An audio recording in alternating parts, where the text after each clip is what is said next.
Zorg moet altijd terug in. En dus broeken een heel soort zorgcentra de hulp van vakantiewerkers. Hier ik in de Warrenhoven in Drachten. En een van die huddewerkers is Mirjam Dijkema. Waarin je het een duim met hem. Ja. Goedemorgen. Is het eten nog klaar? Maar toch even de hele kaart komt er zo aan.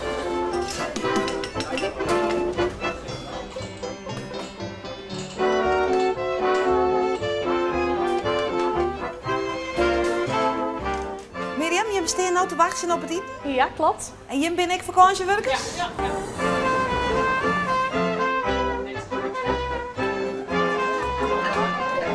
Hoe belangrijk zijn vakantiewerkers voor je? Heel erg belangrijk. De bewoners houden van toch zorgzaamheid. En de vakantiekrachten die wij afnemen, die nemen een selectie, maken we er ook van. En komen bijna elk jaar weer terug. Ik ga naar de andere kant, ja. Kies ik al op? Ja. Oké, ik kan even maar die maaien, Ja, Mirjam. dat is goed. Mevrouw, het eten. En daar is de passerine.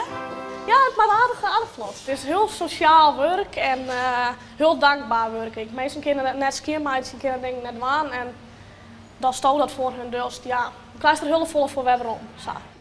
Goedemorgen, het eten. Heel vlot en heel aardig en ze zetten daar en alsjeblieft wou daar en lekker eten. Dus ja, heel vlot en ben je tegen me heen dan. Mag ik even? Tuurlijk. Mag ik het net vallen laten? Goedemiddag, het eten. Binder ik altijd verhalen over de druk in de zorg. Dat je het heel druk hebt in de zorg en er wordt bezuinigen enzovoort. Verneemt ze dat? Nee, eigenlijk net. Ik vind het op zich vrij rustig werkje wel. Nou, het eten is roembracht, maar dat is nog net klaar, hè? Nog net, Nederland net. Mijn favoriete werk is kimmatje. Zal ik maar beginnen bij de keuken, zo?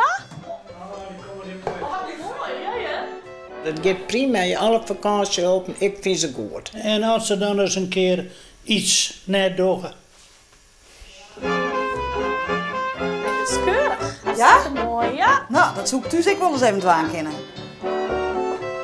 Ik heb groot respect voor je. Mooi, gelukkig. Dus wat dat betreft een pluim voor vakantiekrachten in de zorg.